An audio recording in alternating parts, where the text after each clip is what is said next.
Hello children, welcome to 7th Science online classes.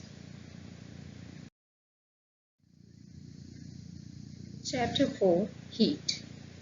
So we already discussed that chapter and hope all of you understood the concepts of that chapter. And today we are going to discuss about the exercise questions in your textbook, page number 45. So all of you take your textbook and notebook. Many of the questions you have to write that answer in your textbook itself, and a very few questions that answers you can write in your notebook. So all of you are ready to write. So be ready and take your textbook and notebook.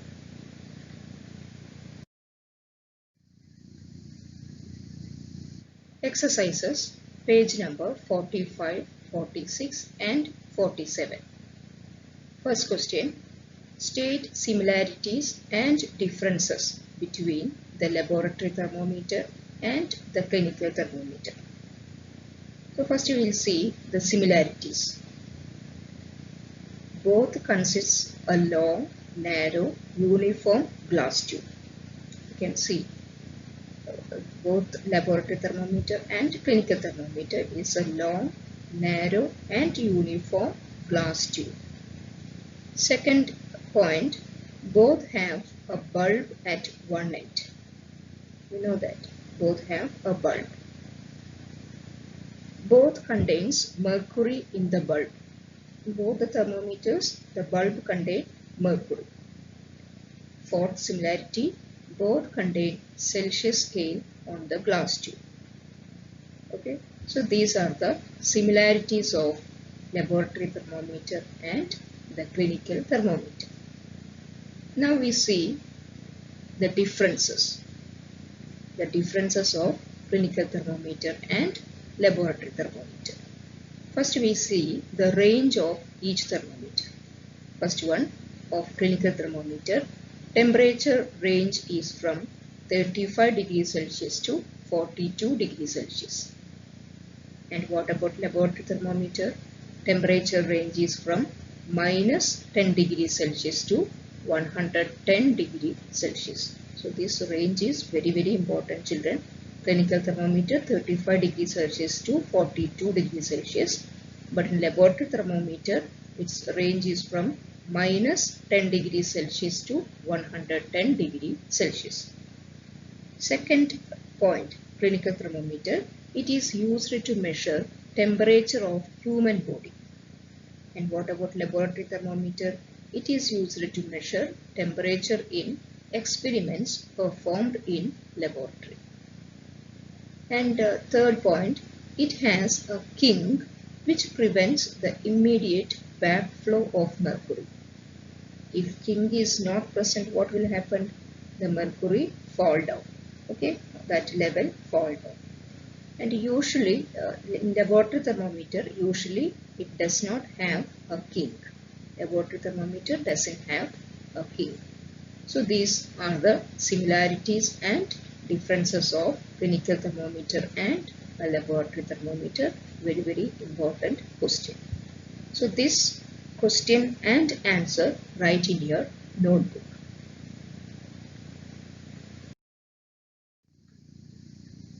Second question, give two examples each of conductors and insulators of heat. Two examples of conductors of heat are copper and iron, or you can write any other metals like gold or aluminium or silver, any other metals. Then two examples of insulators of heat are wood, plastic, rubber, glass. These all are examples of insulators. So any two you can write in your notebook. So this question that and answer you can write in your notebook. Third question, fill in the blanks. The hotness of an object is determined by its temperature. Okay, the hotness of an object is determined by its temperature. Temperature of boiling water cannot be measured by a dash thermometer. So by a clinical thermometer, we cannot measure boiling water. Okay, why? Because it may break. But which thermometer you can use for measuring boiling water? That is laboratory thermometer.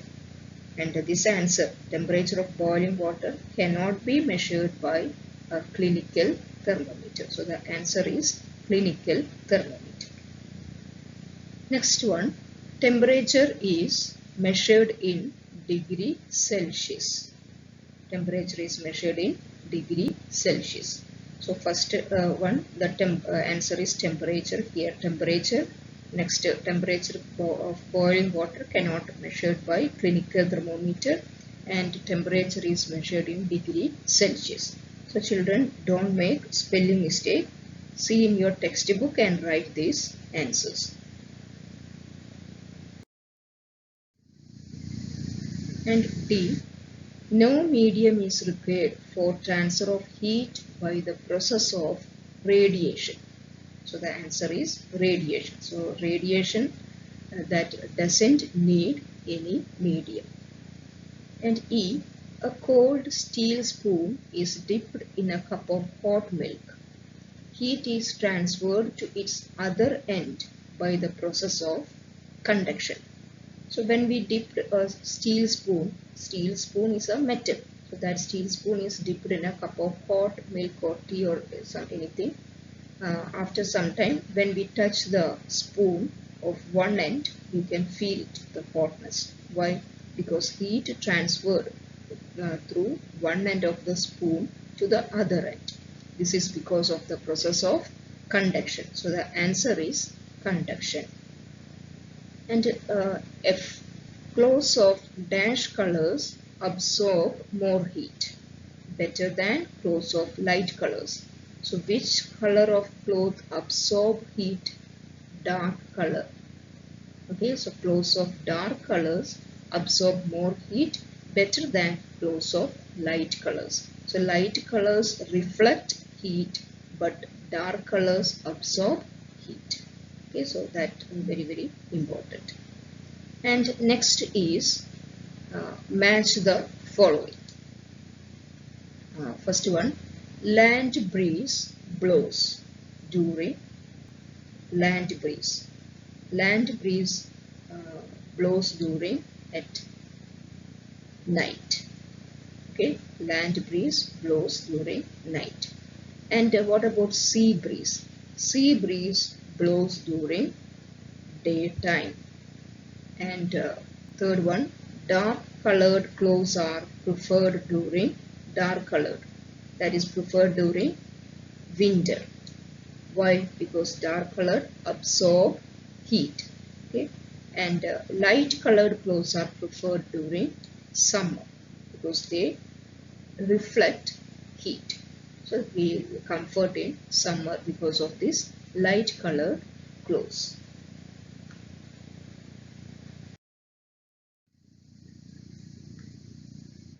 Then fifth question. Discuss why wearing more layers of clothing during winter keeps us warmer than wearing just one thick piece of clothing. So this thing we will discuss when we did that video, that you remember that two thin blankets. We prefer two thin blankets rather than one thick blanket.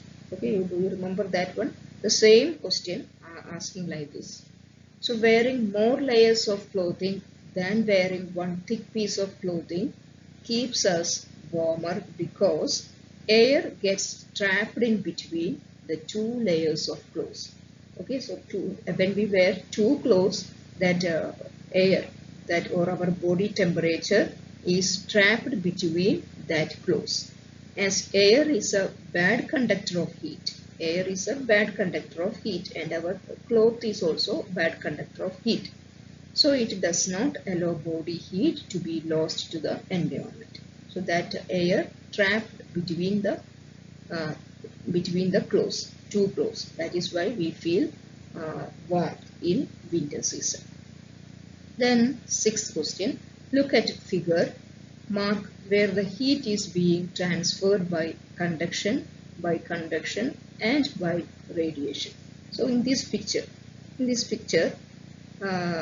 is conduction and where is radiation? Just to see here, conduction means heat is transferred through solids from one end to other end. So here it is very clear that the heat is passed through this vessel, and this vessel is made up of metal. So that is conduction. So you read here, transfer of heat from hot plate to pan. So this is the hot plate, and hot plate to pan is by conduction. So conduction is here. So that you can do in your textbook. Just mark here conduction. And what about convection? Convection, that is mainly in liquids and gases. Transfer of heat within water is by convection. So here the boiling water, so the full water get that heat because of this convection. Okay, so just mark convection in your textbook. And radiation, the transfer of heat from the bodies like hot plate, burner, etc. to the surrounding, that is called radiation.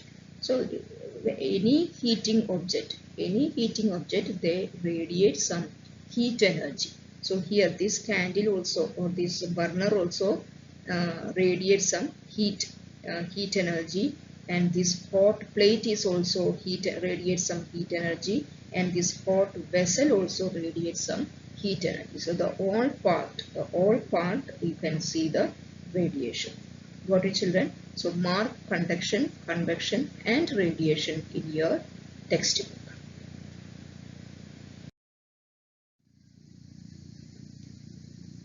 Seventh question. In places of hot climate, it is advised that the outer walls of houses be painted white. Explain. You know that white color reflect heat. That is the reason. Okay, so we will see the answer. In places of hot climate, it is advised to paint the outer walls of houses as white because a light color such as white reflects back most of the heat that falls on it. We can say that it absorbs less amount of heat and keeps the house cool. And what about when dark color? So dark color is not advisable in the place of hot climate. Why? Because they absorb heat. Okay. So in the hot climate, it is which paint is preferred? White color or light color paint. Got it? So this question also you have to write in your notebook.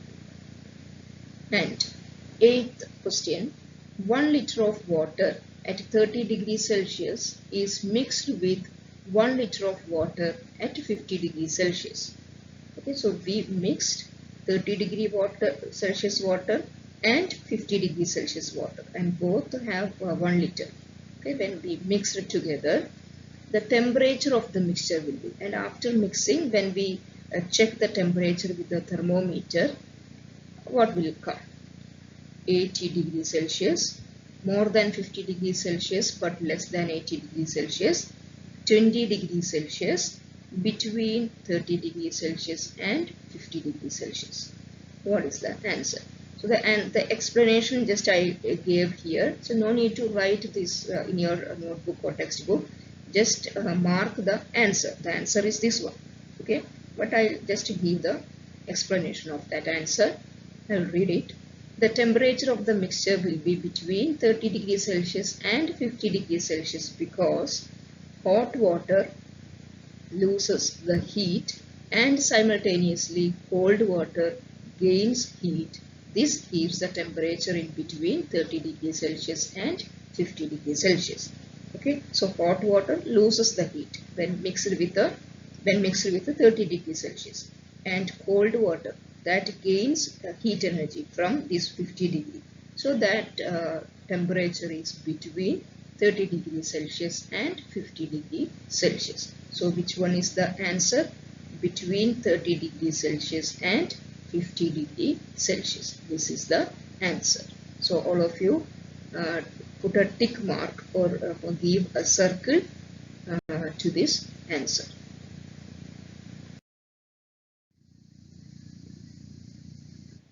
Ninth question.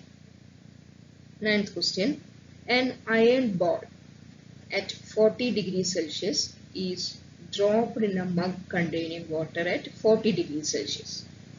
The heat will. Okay. Here iron ball 40 degrees Celsius and mug containing water, that also 40 degrees Celsius.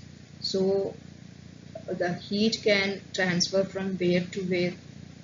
It is not possible because both the temperature are same, and you studied that heat is transferred from hot to cold, okay, hot to cold, but here the temperatures are same. So what is the first we check the options and we will find the answer. Flow from iron ball to water. Flow from iron ball to water. Is it possible? No. Iron ball to water, that is not possible because both are same.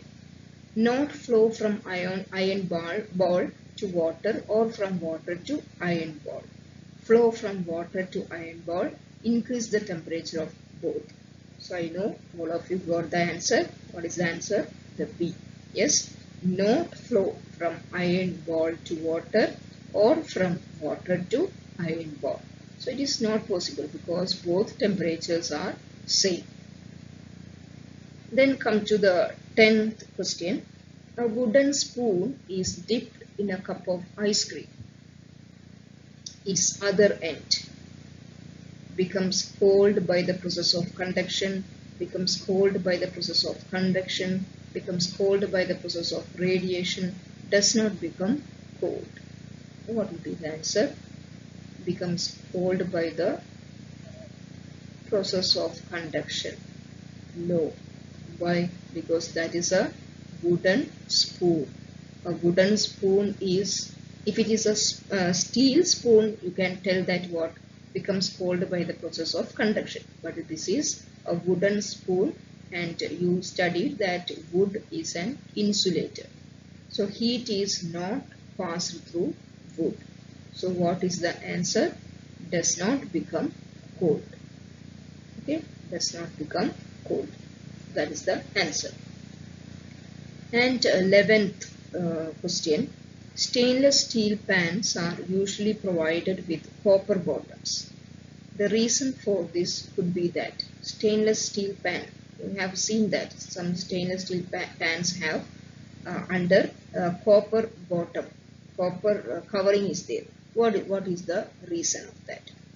Copper bottom makes the pan more durable. Such pan appear colorful. Copper is a better conductor of heat than stainless steel. Copper is easier to clean than stainless steel. What is the answer? Copper is a better conductor of heat than stainless steel. So that is why the stainless steel pans have provided copper bottom, because copper is good conductor of heat. So that is the end of this chapter. So we discussed that full chapter and we discussed the exercise part also. So all of you do the things, whatever I told you, the notebook writing as well as the textbook also. You have to write some answers in textbook. And children, read the textbook very well, underline the main points. Okay, children. So thank you. All the best.